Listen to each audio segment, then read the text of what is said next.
Enemy Pie.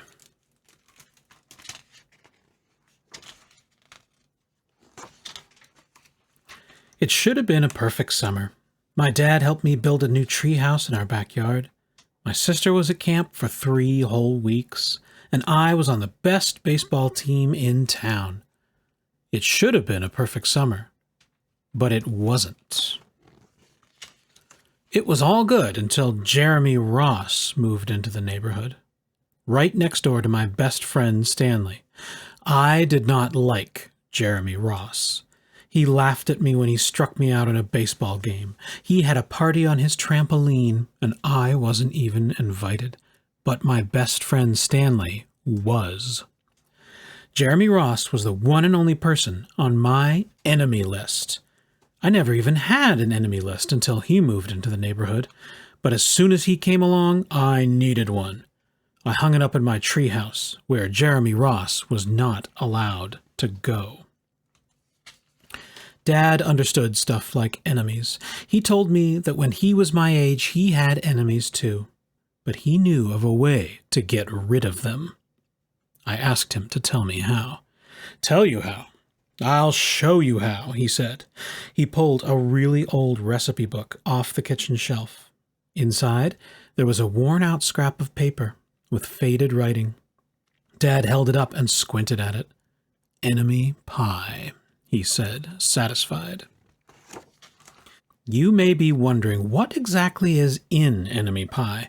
I was wondering too, but Dad said the recipe was so secret he couldn't even tell me. I decided it must be magic. I begged him to tell me something, anything. I will tell you this, he said. Enemy pie is the fastest known way to get rid of enemies. Now, of course, this got my mind working. What kinds of things, disgusting things, would I put into a pie for an enemy? I brought Dad some weeds from the garden, but he just shook his head. I brought him earthworms and rocks, but he didn't think he'd need those. I gave him the gum I'd been chewing on all morning. He gave it right back to me. I went out to play, alone.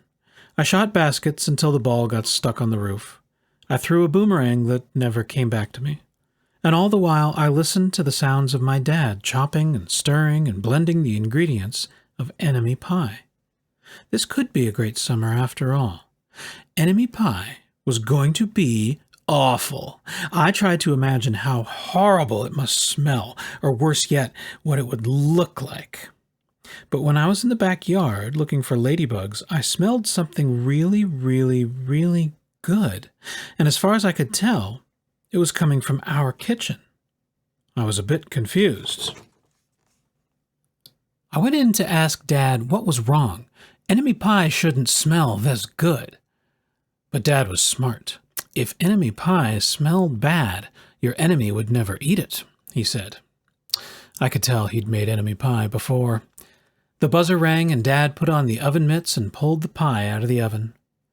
It looked like plain old pie. It looked good enough to eat. I was catching on. But still, I wasn't really sure how this enemy pie worked. What exactly did it do to enemies? Maybe it made their hair fall out or their breath stinky. Maybe it made bullies cry. I asked Dad, but he was no help. He wouldn't tell me a thing. But while the pie cooled, he filled me in on my job. He talked quietly. There is one part of enemy pie that I can't do. In order for it to work, you need to spend a day with your enemy. Even worse, you have to be nice to him. It's not easy, but that's the only way that enemy pie can work. Are you sure you want to go through with this? Of course I was. It sounded horrible. It was scary, but it was worth a try. All I had to do was spend one day with Jeremy Ross. Then he'd be out of my hair for the rest of my life. I rode my bike to his house and knocked on the door. When Jeremy opened the door, he seemed surprised. He stood on the other side of the screen door and looked at me, waiting for me to say something. I was nervous. Can you play? I asked. He looked confused. "I'll go ask my mom," he said. He came back with his shoes in his hand. His mom walked around the corner to say hello. "You boys stay out of trouble," she said, smiling. We rode bikes for a while and played on the trampoline. Then we made some water balloons and threw them at the neighbor girls, but we missed. Jeremy's mom made us lunch. After lunch, we went over to my house. It was strange, but I was kind of having fun with my enemy. He almost seemed nice. But of course I couldn't tell Dad that, since he had worked so hard to make this enemy pie. Jeremy Ross liked my basketball hoop. He said he wished he had a basketball hoop, but they didn't have room for one. I let him win a game, just to be nice. Jeremy Ross knew how to throw a boomerang. He threw it and it came right back to him. I threw it and it went over my house and into the backyard. When we climbed over the fence to find it, the first thing Jeremy noticed was my treehouse. My treehouse was my treehouse. I was the boss. If my sister wanted in, I didn't have to let her. If my dad wanted in, I didn't have to let him. And if Jeremy wanted in... "Can we go in it?" he asked. I knew he was going to ask me that. But he was the top person, the only person on my enemy list, and enemies aren't allowed in my treehouse. But he did teach me to throw a boomerang. And he did have me over for lunch. And he did let me play on his trampoline. He wasn't being a very good enemy. "Okay," I said, "but hold on." I climbed up ahead of him and tore the enemy list off the wall. I had a checkerboard and some cards in the treehouse, and we played games until my dad called us down for dinner. We pretended we didn't hear him, and when he came out to get us, we tried to hide from him. But somehow he found us. Dad made us macaroni and cheese for dinner, my favorite. It was Jeremy's favorite, too. Maybe Jeremy Ross wasn't so bad after all. I was beginning to think that maybe we should just forget about enemy pie. But sure enough, after dinner, Dad brought out the pie. I watched as he cut the pie into 8 thick slices. "Dad," I said, "it sure is nice having a new friend in the neighborhood." I was trying to get his attention and trying to tell him that Jeremy Ross was no longer my enemy. But Dad only smiled and nodded. I think he thought I was just pretending. Dad dished up 3 plates, side by side, with big pieces of pie and giant scoops of ice cream. He passed one to me and one to Jeremy. "Wow," Jeremy said, looking at the pie.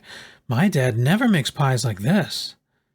It was at this point that I panicked. I didn't want Jeremy to eat enemy pie. He was my friend. I couldn't let him eat it. "Jeremy, don't eat it! It's bad pie! I think it's poisonous or something!" Jeremy's fork stopped before reaching his mouth. He crumpled his eyebrows and looked at me funny. I felt relieved. I had saved his life. I was a hero. "If it's so bad," Jeremy asked, "then why has your dad already eaten half of it?" I turned to look back at my dad. Sure enough, he was eating enemy pie. "Good stuff," he mumbled through a mouthful, and that was all he said. I sat there watching them eat enemy pie for a few seconds. Dad was laughing, Jeremy was happily eating, and neither of them was losing any hair. It seemed safe enough, so I took a tiny taste.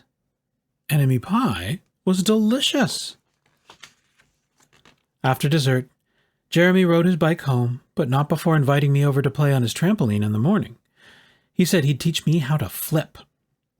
As for enemy pie, I still don't know how to make it. I still wonder if enemies really do hate it, or if their hair falls out, or their breath turns bad. But I don't know if I'll ever get an answer, because I just lost my best enemy.